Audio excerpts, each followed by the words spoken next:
The Galactic Council meeting hall was enormous. Representatives from dozens of different alien species sat in floating chairs, arranged in a perfect circle. Each species had earned their place here through centuries of proven wisdom, advanced technology, or military might. At the very back, almost hidden from view, sat the human representative.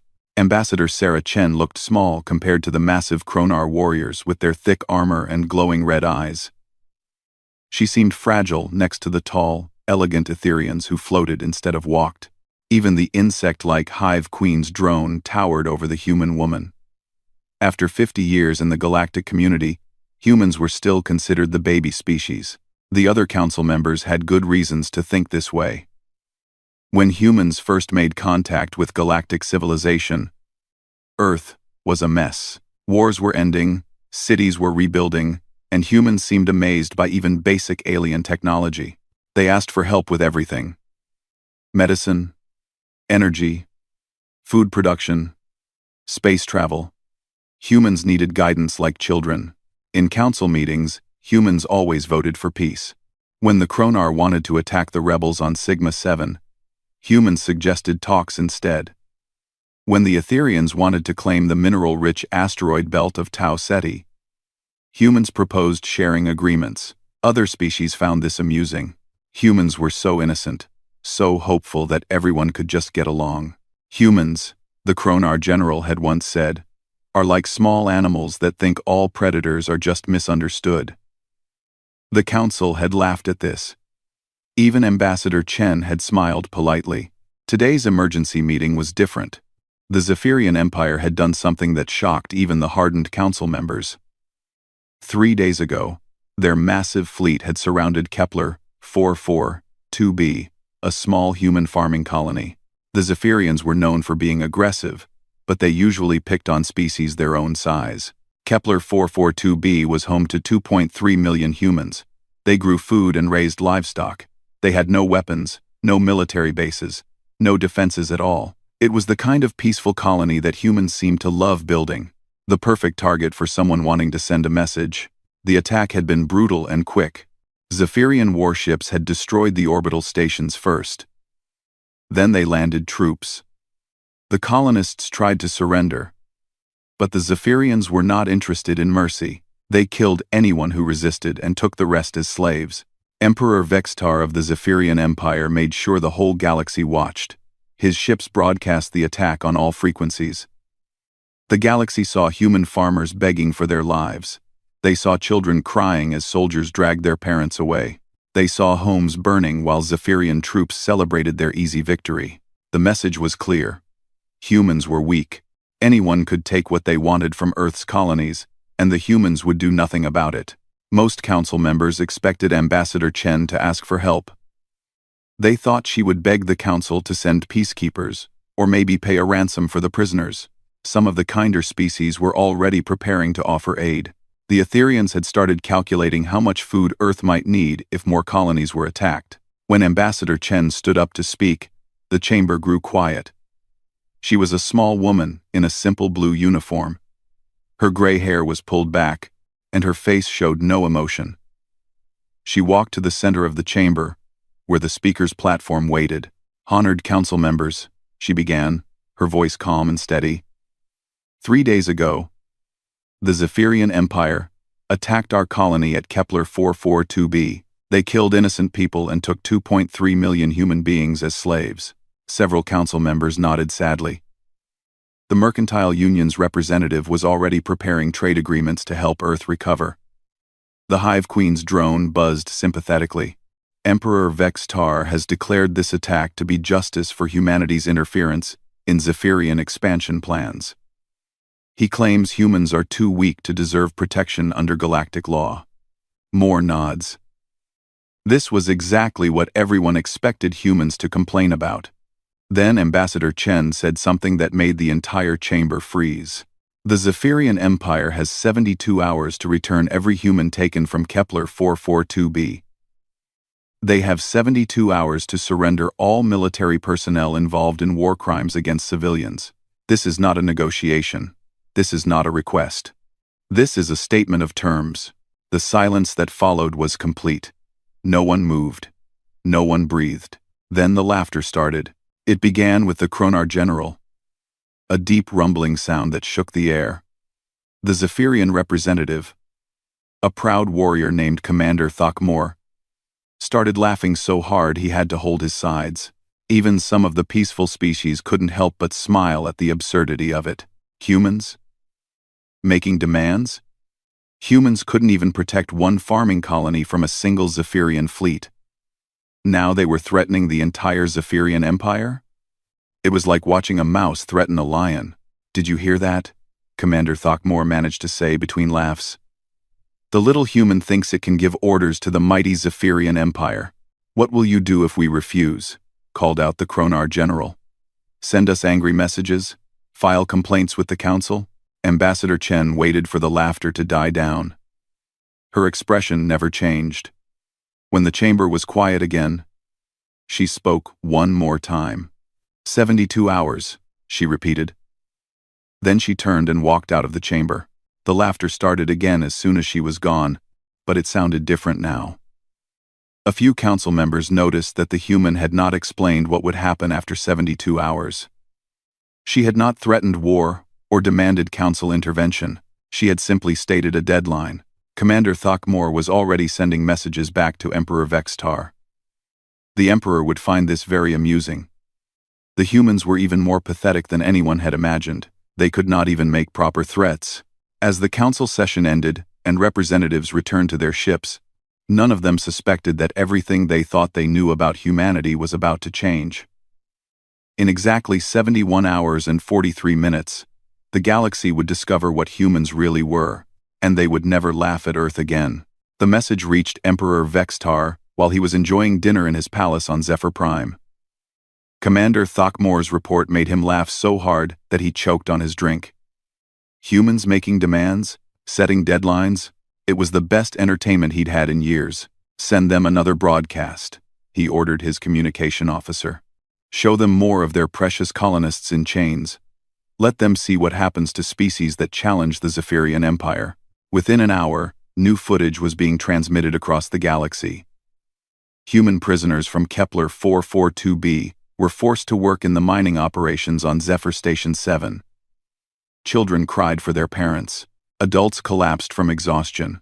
The message was clear. This was the fate of any human who dared to resist.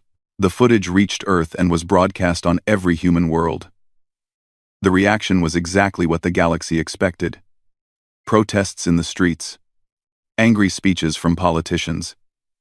Demands for action from crying families. Humans were emotional creatures, and they were responding exactly as predicted. What the galaxy did not see were the other reactions happening in places they knew nothing about. Deep beneath the surface of Luna, Earth's moon, Admiral Marcus Rivera stood in a command center that did not officially exist. The room was filled with screens showing data from across human space. Officers moved between workstations, their faces grim but focused. "All teams report ready, Admiral," said Colonel Weizhang, his aide. "Operation Shepherd is green across all theaters." Admiral Rivera had been waiting for this moment for 30 years. Since the day humans first learned they were not alone in the universe, Earth's governments had prepared for this possibility. The peaceful farmers and philosophers that other species saw were real, but they were not the whole truth. "Confirm the deadline," Rivera said. 17 hours, 32 minutes remaining, sir." Rivera nodded. "Signal all assets." The 72-hour grace period was for them, not us. "Begin. Phase 1. Across 3 star systems, humans who had been living normal lives for decades suddenly revealed their true purpose. The friendly human merchant who had been selling farming equipment on Zephyr Prime for 20 years disabled the planet's orbital defense grid with a few keystrokes. The human doctor who ran a clinic on Zephyr Station 12 released a computer virus that crashed the station's communication array. In the Zephyrian home system, a human family that had been running a small restaurant near the military headquarters did something that changed everything. They activated a device they had been carrying for 15 years. Every faster-than-light communication relay, within 100 light-years, simply stopped working. The first sign that something was wrong came when Zephyrian Command tried to contact their outer fleet. The signals never arrived. Then they tried to reach their orbital defense platforms. Silence. One by one, every connection to the outside universe went dark. On Zephyr Prime, Emperor Vexitar was still laughing about human threats when his communication officer approached with a worried expression. "Your Majesty, we have lost contact with the outer system defense grid." "What do you mean, lost contact?" "All signals are dead, sir. No response from any platform." The Emperor frowned. "Send a ship to investigate." "We tried, Your Majesty." The ship launched, but we lost all communication with it after 2 minutes. For the first time since the human deadline had been announced, Emperor Vextar felt a cold touch of worry. He ordered an immediate status report from all military installations. The reports that came back made no sense. Zephyr Station 7, the massive military depot that supplied 3 systems, was completely dark. Not destroyed. The automated systems would have detected an explosion. Just silent. Zephyr Station 12, where human prisoners were being held, had gone offline 30 minutes ago. The last transmission had been a routine status update. Then, nothing. The orbital defense platforms that protected the home system were not responding to any signals. Ships sent to investigate found empty space where the platforms should have been. No wreckage. No debris. The massive defensive structures had simply vanished. "This is impossible," Commander Throckmore said when he arrived at the palace. "Our platforms were the size of small moons. You cannot just make them disappear." But they had disappeared. Across 3 star systems, every major Zephyrian military installation had either gone dark or vanished completely. The proud fleet that had conquered worlds found itself scattered and alone, unable to communicate with command or each other. The worst part was not knowing how it had happened. There had been no massive space battles. No invasion fleets. No armies landing on Zephyrian worlds. One moment everything was normal. The next moment their entire military structure was gone. Emperor Vextar called an emergency meeting of his war council. The room that had once echoed with confident plans for expansion, now filled with confused whispers and frightened speculation. "Reports are coming in from across our territory," General Mordak announced. "We have lost contact with 60% of our military assets. Our fleets are scattered and operating independently. Our communication network is completely compromised." "How many ships have we lost?" the Emperor demanded. "That's the strange part, Your Majesty. As far as we can tell, we haven't lost any ships. They're all still out there. They just can't talk to each other, or to us." The Emperor stared at the tactical display showing his empire. Red marks indicated lost communication. Yellow marks showed installations that were still responding but reporting problems. Green marks showed fully operational assets. The display was mostly red and yellow. The green marks could be counted on 2 hands. "In 12 hours, General Mordak continued, humans have somehow crippled our entire command structure without firing a single shot that we can detect." As if summoned by those words, a new signal appeared on their emergency channel. It was a simple text message in perfect Zephyrian script. "You have been isolated. Your military assets are under observation. Your communication networks are under our control. Return the human prisoners immediately. Or, Phase 2 begins in 6 hours. The message was signed with a single word: Earth. Emperor Vextar felt his blood turn to ice. The species he had considered barely capable of spaceflight had just demonstrated the ability to cripple a galactic empire in half a day. They had done it so quietly and efficiently that his military leaders still did not understand what had happened. "Your Majesty," Commander Throckmore said quietly, "perhaps we should consider returning the prisoners." The Emperor looked around the room at his generals and admirals. These were warriors who had never retreated from any enemy. Now they were looking at him with fear in their eyes. "Never," he said, but his voice lacked its usual confidence. "We are the Zephyrian Empire. We do not surrender to farmers and philosophers." The message system chimed again. Another text appeared. "Phase 2 begins now." Outside the palace windows, the lights of the capital city began going out one by one. The power grid of Zephyr Prime died section by section. First, the government district went dark, then the military bases, then the commercial areas. Within 2 hours, the entire planet was running on emergency power only. The proud capital of the Zephyrian Empire looked like a dying star. Emperor Vex-Tar stood in his palace, now lit only by backup generators, and watched his empire crumble in real time. Reports flooded in from across Zephyrian space, each one more impossible than the last. On Zephyr 7, the food distribution centers had stopped working, not destroyed, just stopped. The massive machines that fed millions of citizens were intact, but would not respond to any commands. Workers tried manual controls, but the systems remained dead. On Zephyr 12, the water treatment facilities had shut down. Clean water was no longer flowing to the cities. Backup systems activated automatically, giving the population maybe 2 days before serious problems began. But the strangest reports came from the military bases. Weapons stockpiles were being emptied, but not by explosions or raids. Security cameras showed Zephyrian soldiers taking weapons to designated areas and simply leaving them there. When officers tried to stop this, the soldiers acted confused. They could not explain why they were doing it. "It's like they're sleepwalking," General Mordak reported. "Our own troops are disarming themselves, and they don't know why." The truth was more disturbing than anyone imagined. During their 50 years in galactic society, humans had not just been learning about alien technology. They had been studying alien psychology. They knew exactly how different species thought, what they feared, and how their minds could be influenced. The weapons being moved were not random. Human operatives had spent decades identifying key individuals in the Zephyrian military. Soldiers who were respected by their units, who had influence over others, who could be subtly guided to make choices that seemed like their own ideas. Dr.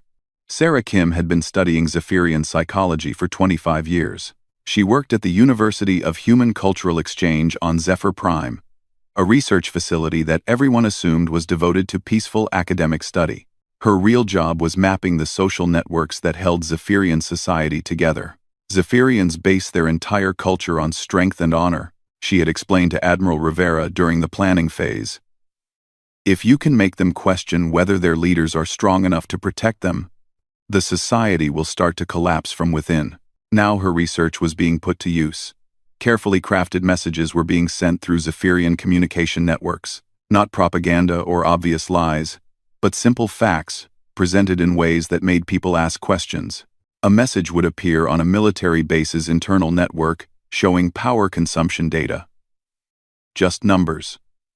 Nothing threatening. But Zephyrian soldiers would notice that their base was using 50% more power than normal, and they would wonder why. When they asked their officers, the officers could not explain it, because the extra power was being used by human monitoring systems they did not know existed.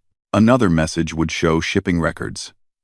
Food deliveries to military bases had increased by 30% in the past month. But no one could remember ordering extra supplies. Soldiers began to suspect that their leaders were hoarding resources while civilians went without. The most effective messages were the simplest ones. A single number would appear on communication screens across a Zephyrian base. The count of how many human prisoners were being held in Zephyrian territory. The number decreased every hour, but no official announcements were made about prisoner releases. Soldiers began to whisper among themselves. Were the humans rescuing their people? How were they doing it? If humans could reach prisoners in the most secure Zephyrian facilities, what else could they do? On Zephyr Station 9, Captain Veltar commanded a force of 10,000 elite troops. His base was considered the most secure facility in Zephyrian space. When the first human prisoner disappeared from his detention center, he increased security. When the second disappeared, he locked down the entire station. By the end of the day, all 43 human prisoners were gone. Security cameras showed nothing. Guards remembered their normal patrols. But somehow every cell was empty. The station's systems showed no signs of intrusion, no evidence that anyone unauthorized had been inside. Captain Veltar called Emperor Vex-Tar directly. "Your Majesty, this is impossible. My station is surrounded by space. The only way in or out is through docks that are constantly monitored. No ships have docked here except our own supply vessels. The Emperor had heard the same story from 12 other installation commanders. Prisoners were vanishing without trace. Weapons were being moved by soldiers who could not explain their actions. Critical systems were failing for no apparent reason. "Send scouts to patrol our space," he ordered. "I want to know where the human ships are hiding." The scout ships launched and immediately ran into problems that made no sense. Their navigation systems would work perfectly in some areas, then become completely unreliable in others. Engines would lose power for no reason, forcing ships to drift until backup systems kicked in. Communication equipment would receive strange signals that interfered with normal operations. Commander Jack Van led one of these scout patrols. His ship was the newest in the Zephyrian fleet, equipped with the most advanced sensors available. He was confident he could find whatever the humans were hiding. 6 hours into his patrol, his ship's main engine stopped working. Diagnostics showed no problems. The engine was in perfect condition. It simply would not start. While his engineers worked on the problem, sensors detected another ship approaching. It was small, sleek, and moving faster than anything in the Zephyrian fleet could manage. It appeared on sensors for exactly 30 seconds, then vanished completely. During those 30 seconds, Jack Van's ship received a data transmission. The message was simple. "Your prisoners are safe. Your weapons are being secured. Your empire is being preserved. Surrender now, and your people will not be harmed." Jack Van tried to respond, but the other ship was gone. His engineers finally got the main engine working. But when they tried to return to base, they discovered that their navigation charts had been changed. Every star map in the ship's database now showed human space as extending across the entire galaxy. It was psychological warfare on a scale that the galaxy had never seen before. Humans were not trying to destroy the Zephyrian Empire through brute force. They were systematically destroying the confidence that held it together. Reports reached the Galactic Council from sources throughout Zephyrian space. Other species had representatives and observers in the system, and they were sending back information that shocked everyone. The Etherian observer reported, "Human capabilities have been severely underestimated. They appear to possess technology and organizational abilities far beyond what they have previously demonstrated." The Kronar military advisor sent this message. "Zephyrian Empire military effectiveness has decreased by 80% in 48 hours. No major battles detected. Recommend immediate reassessment of human threat potential." The most disturbing report came from the Mercantile Union's trade representative. "Human operatives have been embedded in Zephyrian society for decades. Current operation suggests planning timeline of 20 to 30 years minimum. Human integration into galactic community may have been preparation for exactly this scenario." Ambassador Chen had not returned to the council chambers since delivering her 72-hour ultimatum, but her ship remained in orbit around the council station, and representatives from other species found themselves watching it with new eyes. The ship looked exactly like every other human vessel. Simple, functional, with no visible weapons or unusual features. Now they wondered what it was really capable of. If humans could make an empire disappear without firing a shot, what could they do to individual species who got in their way? Emperor Vex Tar made one last attempt to salvage the situation. He sent a message on all frequencies, broadcast to the entire galaxy. "The Zephyrian Empire does not surrender to terrorists. These human attacks on civilian infrastructure are violations of galactic law. We call on the Council to condemn this unprovoked aggression." The response came 12 hours later, transmitted on every screen in Zephyrian space simultaneously. It was Ambassador Chen, speaking from her ship, with the flags of Earth and the Human Colonial Union behind her. Emperor Vextar speaks of unprovoked aggression while holding 2.3 million human civilians as slaves. He speaks of galactic law while broadcasting the torture of children. The 72-hour deadline has passed. The Zephyrian Empire has chosen to continue holding human prisoners. Phase 3 begins now. The message ended, and across Zephyrian space, every government building, every military base, and every communication center received the same simple notification. You have 24 hours to evacuate all civilians from the core system. After that time, Zephyr Prime will be quarantined until prisoner release is complete.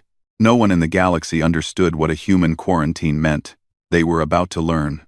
The evacuation order sent panic through Zephyrian space. For the first time in their history, civilians were fleeing their own core system. Ships packed with families left Zephyr Prime by the thousands, heading for the outer colonies and neighboring systems. Emperor Vex-Tar watched the exodus from his palace and felt his empire dying. Each ship that left carried people who would never trust their government's ability to protect them again. The foundation of Zephyrian power had always been the promise of safety through strength. Now that promise was broken. "Your Majesty," General Mordak said, entering the throne room with a tablet full of reports, "civilian evacuation is at 60%. Our military forces are requesting orders. Should we prepare for orbital bombardment?" The Emperor studied the tactical displays. His remaining fleet was scattered across 3 systems, unable to coordinate effectively because humans controlled their communication networks. Even if he could gather them for a final battle, what would they fight? Human ships appeared and disappeared like ghosts. Human attacks came from everywhere and nowhere. "How many prisoners do we still hold?" he asked. "Approximately 400,000, Your Majesty. The others have somehow been extracted from our facilities." The Emperor's blood ran cold. In 5 days, humans had somehow rescued 1.9 million prisoners from the most secure installations in Zephyrian space. They had done it without anyone seeing how, without leaving evidence, without anyone understanding what had happened. "Your Majesty," Commander Thokmor arrived with more disturbing news. "We have detected ships approaching the core system. They're not showing up on normal sensors, but our gravitational detectors are picking up massive distortions." Through the palace windows, the Emperor could see something that chilled him to the bone. Stars were disappearing. One by one, the familiar constellations that had watched over Zephyr Prime for 1,000 years were being blocked out by invisible objects. The quarantine had begun. Admiral Rivera stood on the bridge of the UES Retribution, humanity's flagship that had never appeared on any official registry. Around him, a fleet of 40 ships moved into position around the Zephyrian core system. Each vessel was equipped with technology that other species had never imagined. "All stations report ready, Admiral," Captain Foster announced. "Quarantine field generators are online. Initiate containment protocol," Rivera ordered. Around Zephyr Prime, space itself began to change. Invisible barriers formed at the edge of the system, created by manipulating gravity fields in ways that should have been impossible. Any ship trying to leave would find its engines working normally, but somehow it would never reach the system boundary.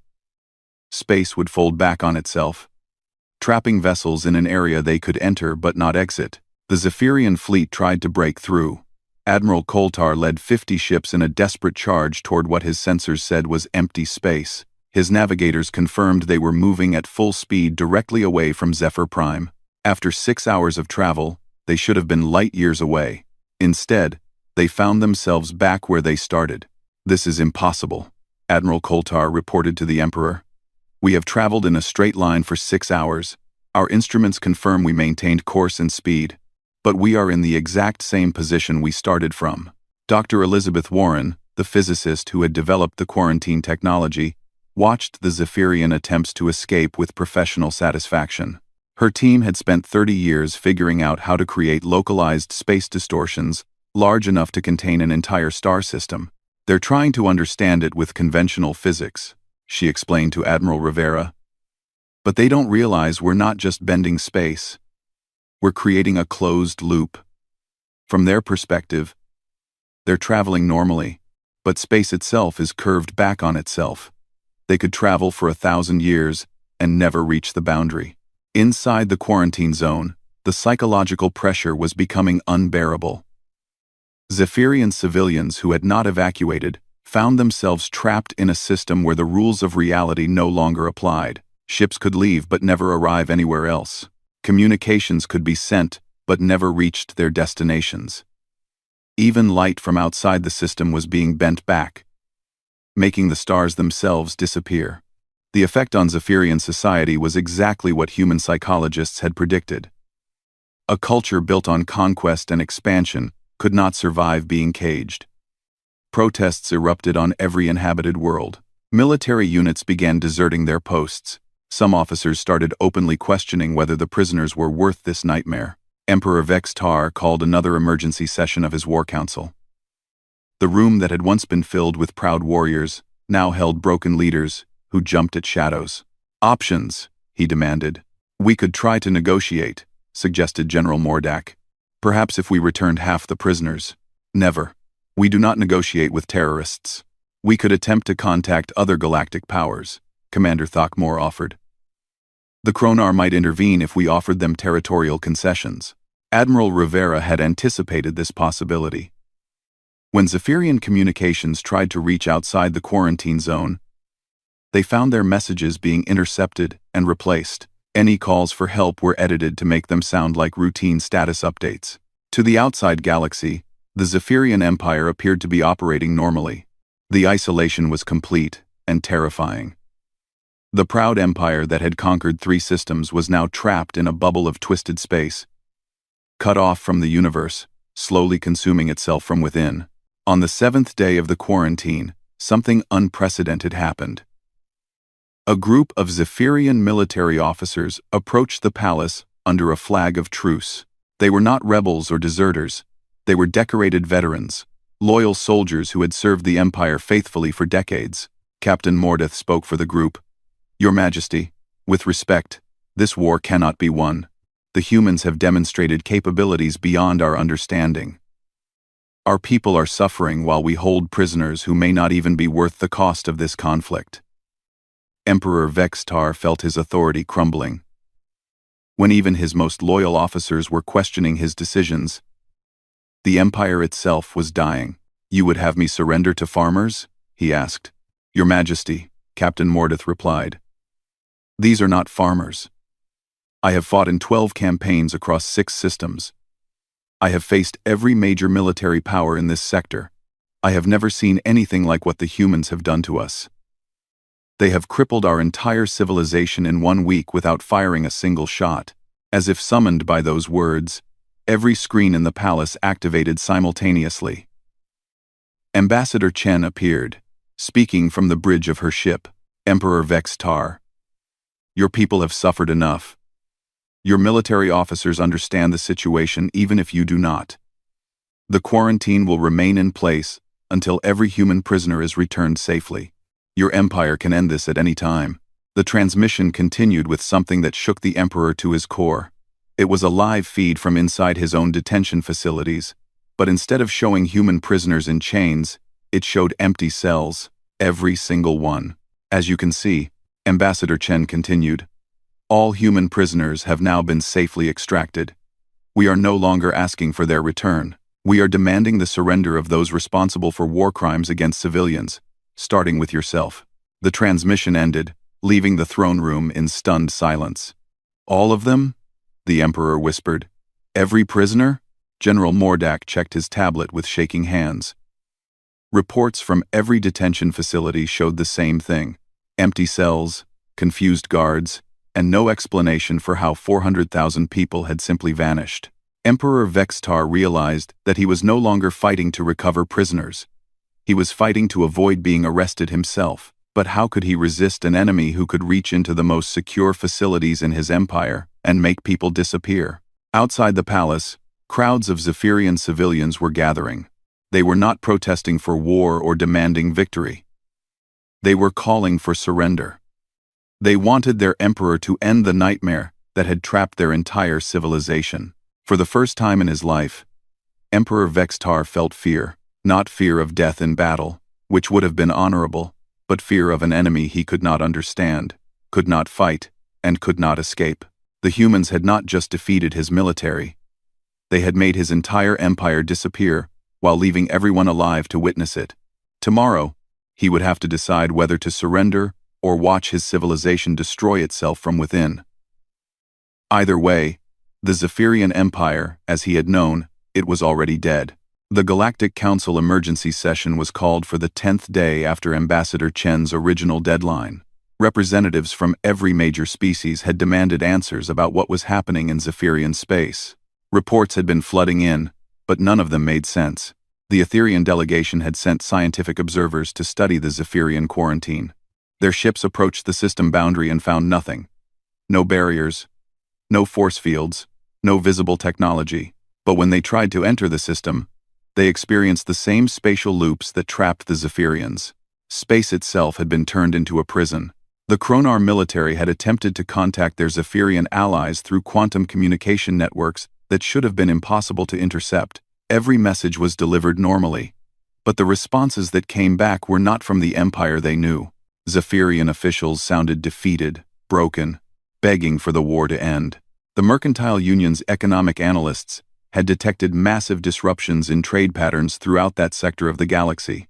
Entire supply chains that depended on Zephyrian space routes were collapsing, but when they tried to offer alternative arrangements, they discovered that all communication with Zephyrian territory was being controlled by unknown parties. When the session began, the council chamber was filled with an atmosphere of nervous tension that no one had ever experienced before. Species that had viewed humans as insignificant were now watching Ambassador Chen's empty chair with something approaching fear. The Hive Queen's drone spoke first, its translated voice carrying undertones of deep concern.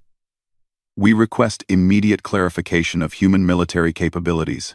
Our analysis suggests that everything we believed about Earth's technology level was incorrect." The Etherian representative floated forward, their crystalline form shimmering with agitation. "Our scientists have examined the spatial distortions around Zephyrian space. The technology required to create such effects is beyond our current understanding. How long has Earth possessed these capabilities?" Before anyone could respond, Ambassador Chen entered the chamber. She walked to the center platform with the same calm demeanor she had shown 10 days earlier. But now the entire council watched her in complete silence. No one laughed. No one whispered. The woman they had dismissed as a harmless idealist now commanded absolute attention. "Honored council members," she began, "I am here to report the conclusion of humanity's response to the Zephyrian Empire's attack on our civilians." She activated a holographic display that filled the chamber with images from across Zephyrian space. The representative saw empty detention facilities, abandoned military bases, and civilian populations that looked traumatized but unharmed. All human prisoners have been safely recovered. Emperor Vex-Tar and 347 military officers responsible for war crimes against civilians are now in human custody awaiting trial. The Zephyrian Empire's military capabilities have been neutralized. Their civilian population has been unharmed. The Kronar general leaned forward in his massive chair. "What happened to their fleets?" "Our intelligence reports suggest you destroyed hundreds of ships." "We destroyed no ships," Ambassador Chen replied calmly. "All Zephyrian vessels remain intact. Their crews are alive and unharmed. We simply removed their ability to operate as a coordinated military force." "How?" demanded the Etherian representative. "Our observers detected no major space battles, no orbital bombardments, no invasion fleets. How does one neutralize an empire without fighting?" Ambassador Chen smiled for the first time since the crisis began. "You assume that fighting requires destruction. Humans have learned that sometimes the most effective way to win a war is to make your enemy realize they have already lost." The holographic display changed to show statistical data that made every representative in the chamber feel cold fear creeping through their minds. Duration of conflict: 9 days, 14 hours, 37 minutes. Human military casualties: 0. Human civilian casualties: 0. Zephyrian military casualties: 0. Zephyrian civilian casualties: 43. All from accidents during voluntary evacuations. The silence that followed was absolute. An entire galactic empire had been defeated, with 0 casualties on both sides. It was impossible, but the evidence was undeniable. The Mercantile Union's representative found his voice first. What did you do to accomplish this?" "We used the resources we have been building for 50 years, Ambassador Chen replied. "When humanity first joined the galactic community, we realized we needed to prepare for the possibility that peaceful coexistence might not be enough. We have been ready for this moment since the day we left Earth." Commander Thokmor of the Zephyrian delegation, who had been silent throughout the session, stood up slowly. His proud bearing was gone, replaced by the posture of a defeated warrior. "Honored Council," he said, his voice barely above a whisper. "I was present when Ambassador Chen delivered her original ultimatum. We laughed at her. We thought humans were weak, defenseless farmers who would beg for mercy." He paused, gathering strength to continue. "In 9 days, they dismantled our entire civilization without killing a single soldier. They rescued prisoners from facilities that should have been impossible to penetrate. They trapped our entire home system in twisted space that our greatest scientists cannot understand. They turned our own people against us by simply showing them the truth about what was happening." The chamber remained silent as Commander Thakmor delivered what amounted to his species' surrender. "The humans are not farmers," he continued. "They are not philosophers. They are predators who have been pretending to be prey for 50 years. Every species in this council should understand what that means." Ambassador Chen watched the effect of these words ripple through the chamber. The Kronar delegation was quietly reviewing their own expansion plans, calculating how many of their target systems might have human merchants, or colonists, already in place. The Etherian representatives were reconsidering trade agreements they had thought were in their favor. Even the Peaceful Healing Corps was wondering what other capabilities their human medical partners might possess. "The Zephyrian Empire will be restructured under council oversight," Ambassador Chen announced. "Their military will be disbanded and rebuilt as a defense force only. Emperor Vex-Tar will stand trial for war crimes. The civilian population will receive aid as they transition to a new government." She paused, letting her next words sink in completely. "Humanity seeks peace among the stars. We have always sought peace. But we have learned that sometimes, the only way to achieve lasting peace is to demonstrate that the alternative is far worse. We trust the Council will remember this lesson." The holographic display showed one final image, a star map of the galaxy with human space clearly marked. But now, instead of the small territory that everyone thought humans occupied, the map showed human presence on hundreds of worlds, across dozens of star systems. Observers, merchants, researchers, medical personnel, cultural exchanges, all the innocent interactions that other species had welcomed for 50 years. The message was clear. Humans were everywhere. They had been everywhere for decades. And if any species threatened human civilians again, they would learn what the Zephyrians had learned. The Hive Queen's drone spoke in a voice that carried new respect and barely concealed fear.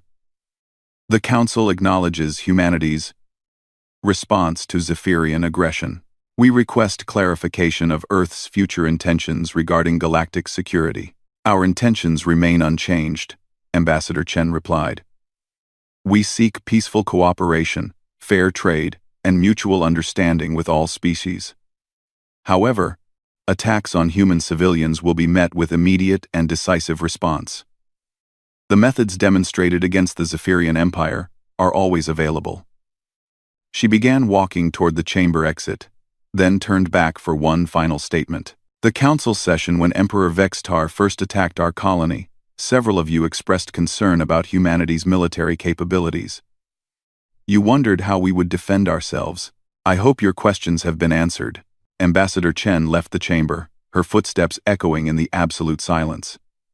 For several minutes, no one moved. No one spoke. No one seemed to know what to say. Finally, the Kronar general broke the silence. "Session adjourned," he announced, his voice lacking its usual confidence. As representatives filed out of the chamber, the galaxy's balance of power had fundamentally shifted. The species that had viewed Earth as an insignificant newcomer now understood that they had been sharing the galaxy with apex predators disguised as pacifists. In the corridors outside the chamber, whispered conversations carried the same themes. Military expansion plans were quietly shelved. Trade agreements with human space were elevated to highest priority.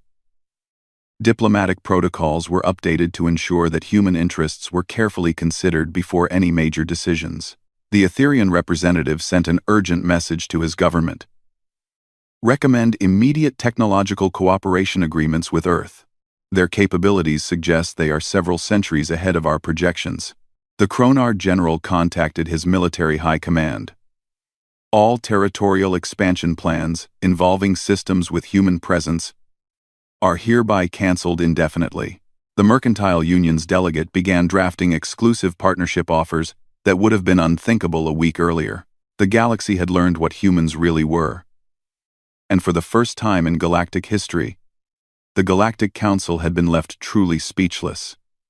Not from admiration, but from the terrifying realization that they had been sharing the stars with sleeping giants who preferred peace but were prepared for anything. The age of underestimating humanity was over. The age of very careful respect had begun.